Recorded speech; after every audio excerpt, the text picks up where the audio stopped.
Hi everybody, and welcome to Lost Genre Reddit Stories.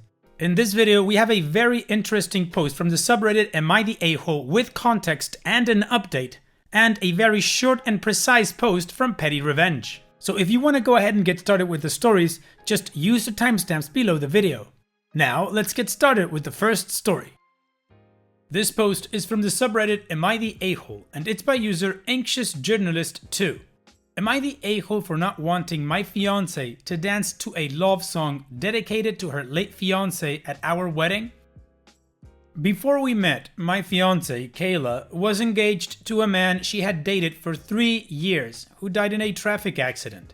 I had never dated a woman who had that kind of loss before, so I've been learning as I go. But I've tried to respect that he will always be a part of her story, and I accepted her relationship with her late fiance's parents with open arms. They stayed very close, and by the time we started dating, they were basically like a second set of parents to her. Kayla's real parents and her late fiance's parents are all amazing people, so I consider myself pretty lucky to have 2 sets of great in-laws. Our wedding is coming up in May. And Kayla told me that after her father-daughter dance, she would like to have a second dance with her late fiance's father to the song Vanilla Twilight. She asked me if I was comfortable with that, and I didn't want to be that guy and say no, so I said yes. But really, it makes me uncomfortable that she would be dancing to a love song dedicated to another man at our wedding. I am happy to make space in our lives for his memory. A photo of him is on our mantle at home. We make a point to commemorate his birthday, the anniversary of his death. And I feel like I am understanding and supportive when she has bad days. And I am 100% fine with having his parents at the wedding because, as I said, we are all a family. But I also feel like our wedding is one day that it is all about our relationship. Am I the jerk if I ask her to reconsider this dance? What are the best compromises here? Am I the a-hole? OP, I would say no, you wouldn't be the a-hole if you asked her to reconsider. Be honest and upfront about why you want her to reconsider, and you've said it. It is because this wedding day is about your relationship.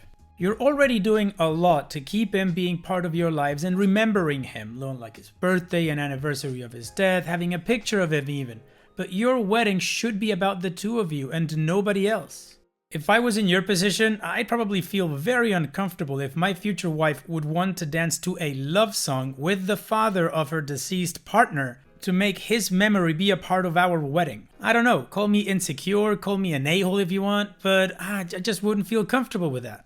Of course, I wouldn't ask her to erase him from her memory or life or anything like that, because I understand he was a big part of her life. But our wedding day should be about us. Now, there is one thing that's kind of itching in the back of my brain. You stated that your fiance considers her late fiance's parents as a second set of parents. So could it be that she wants to have a dance with him not because of the memory of her late fiance, but because he's like a second dad to her? I'll leave that as an open question for you guys. In the meantime, what do you guys think? What is your judgment on this situation?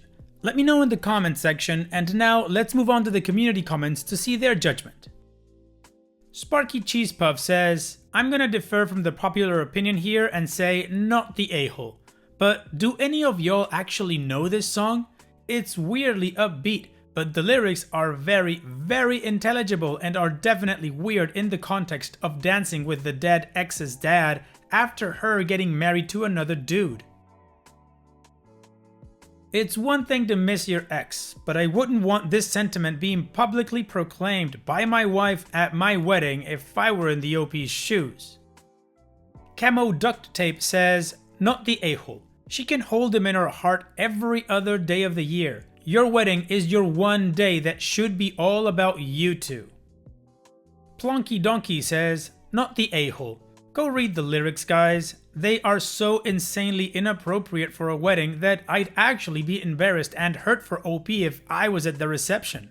I think the idea of dancing with her second dad is lovely, but by God OP, you're well within your rights to ask for a less creepy song, perhaps an instrumental part of If She Won't Budge, but those lyrics have no place in your wedding day. Good grief. I also don't think that a wedding is a right place to be mourning a past love. I say this as someone who lost her forever person in his late 20s and met my, hopefully second, life partner on my ex's birth date, when he should have been turning 30. I sobbed through our first date, because I only remembered partway through. So anniversaries are sometimes marked with a little X would have been X'd old today, and my boyfriend will give me space to remember. But it's us now, and that's who I need and want to be putting my energy towards loving and making feel loved. I don't know how long it is since your partner's ex died, but if the grief is still strong, perhaps a session or two of counseling may help her? Weddings are stressful enough without dealing with the wistfulness of a past love. Well, they all agree that OP is not the a-hole and that the wedding shouldn't be the place to commemorate a past love. Now, some of the commenters do mention the lyrics of the song that OP mentioned, but I'm not gonna read them out loud here, so I put them in the video description for you guys to pause the video if you want, read them, and then come back to the video. Also, I went through the comment section and curated some responses from OP to give you guys more context about the whole situation, so let's continue with that, and then we'll move on with the update. I guess it sounds like he is constantly on her mind because I only wrote 2 paragraphs that were wholly focused on this issue. But it has been about 7 years since he died, and I think she has processed her grief in a healthy way and doesn't dwell on it. We have our own inside jokes and our own hobbies and experiences that are unique to us. I can truly say I'm marrying my favorite person in the world. We are each other's absolute best friends. I don't have any illusions that our life together will entail her forgetting about her late fiance, nor would I want that. 2 anniversaries a year and a photo really don't represent a significant portion of her thoughts and feelings. We don't ever refer to him as her ex, since they never broke up. Obviously, if it was her ex, the whole idea would be a non-starter. To be honest, although I think I am generally good about her grief, I have asked a lot of her in the relationship. She has moved cities and jobs for me, so I have been thinking that just letting her have this dance would be a way of paying her back for all the sacrifices she made for me. But I also want to be genuinely okay with it and not do it just to even an imaginary score. Obviously, it's a very complicated situation. I do want her to be able to acknowledge her relationship with her second father figure during our wedding. I definitely don't feel disrespected. We have traveled to 6 countries together and have plenty of photos and mementos of us pretty much all over the house. The single photo of him does not bother me at all. Okay, well, that gives us a lot more context, like for example, that the death of the late fiance was 7 years ago, which is some time. However, we know that grief is not time-bound.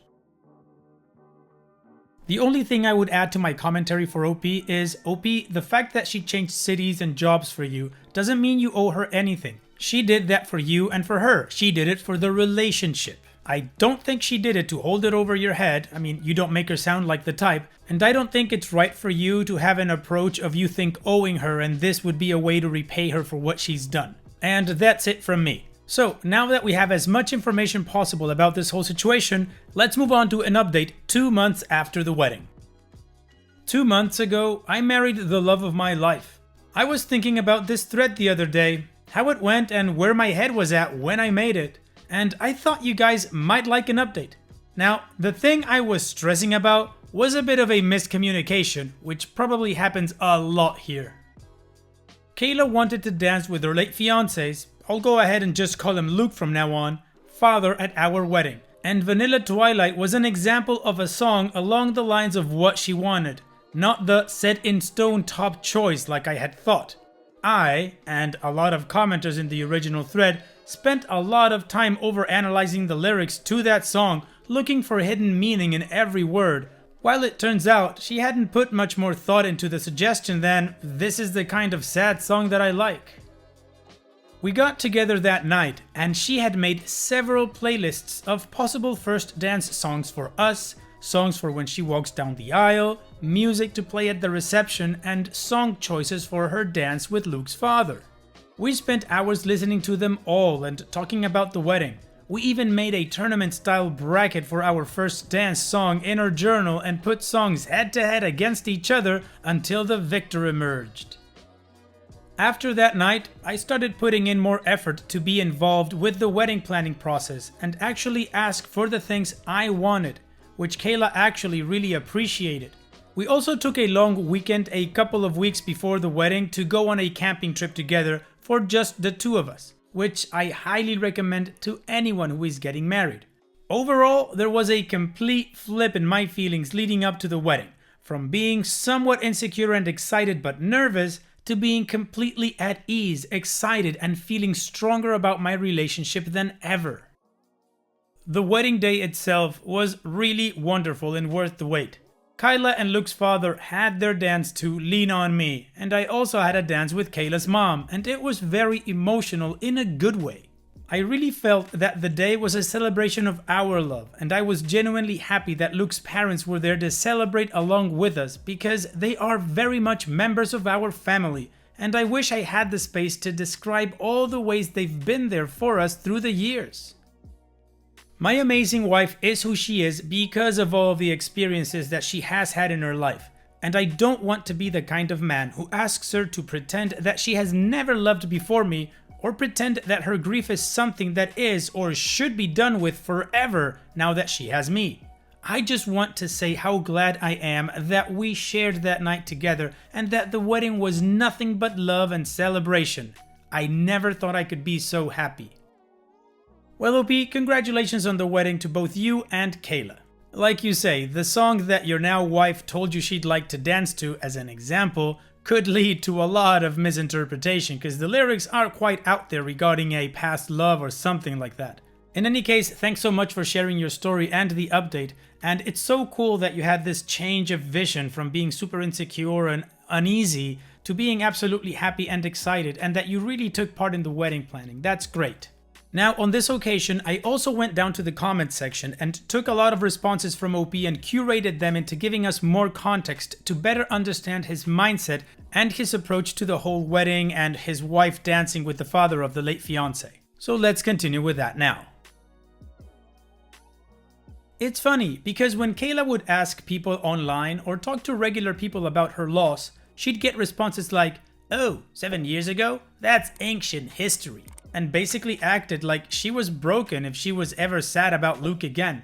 And when she would talk to people in the grief community, she never got that response. It was always, "Wow, so you're just coming out of where it's very fresh, huh?"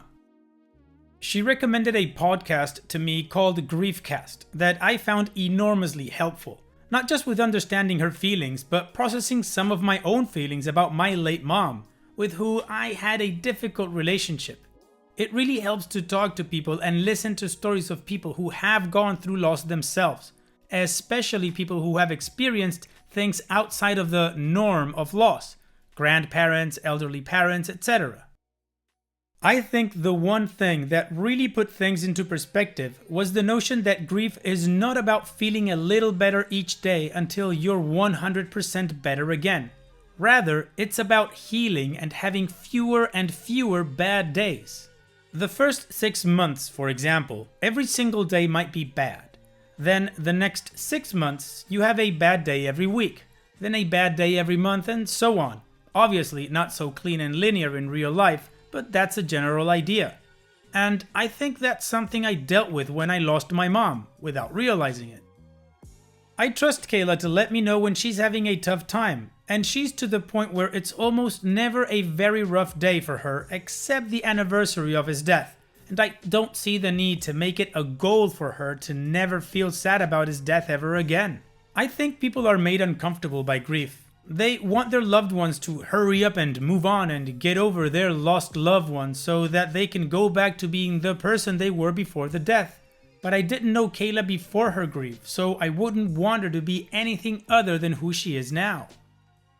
All of life is millions of branching paths of choices that we do and do not make. It doesn't bother me to think that my wife would be with Luke if he hadn't died because, well, he has died. So that is not the situation. And it is only because that happened that my wife became the person I fell in love with. I have an ex-partner with who I was very much in love years ago, but we split up due to circumstances beyond either of our control. If that hadn't happened, then there's a good chance I would be married to her instead. But that's not the situation. That doesn't diminish the love that I have for my wife. And my wife having lost someone very dear to her doesn't diminish the love she has for me. And that's it. So now we know that OP is happily married and has a pretty clear perspective regarding grief and how his wife takes it. And on a personal note, I do like his perspective regarding grief and the loss of somebody important to you. Thanks for sharing your story, OP. All the best to the both of you. And now let's move on to the next post. This post is from the subreddit Petty Revenge and it's by user Misplaced Texan. Revenge on bratty kids. Yesterday, my kids, 6, 4, and 2, were being terrible. Mainly because they were stuck inside all day. Screaming, fighting, and just generally not pleasant to be around. I tried to distract them with games, puzzles, and coloring, but nothing seemed to get them out of their bad moods. By dinner time, I was ready to snap. While trying to hide in the kitchen to cool down, I saw my revenge staring at me. I knew I had to act fast because a parent only gets 30 seconds of peace a day. So, I drank their last Capri Sun. Oh, OP, I feel you so much. I mean, I've got 2 kids. I love my kids, but yeah, sometimes they can be too much. Which is normal and natural for kids, and it doesn't take away from how much you love them. But yeah, my wife and I totally understand you. And it's that time that we've reached the end of the video. I hope you enjoyed today's stories. I certainly did reading them to you. So if you did, then go ahead and give the video a like, and don't forget to subscribe to the channel and become a member of our Discord community that just keeps growing and it is fantastic. And like I said in the beginning of the video, all of the relevant links are in the video description below, so be sure to check them out. And finally, I'd like to thank you all for taking the time to watch this video. It really does mean a lot to me that you guys enjoy this content, so thank you once again. And having said all that, I will see you guys in the next video.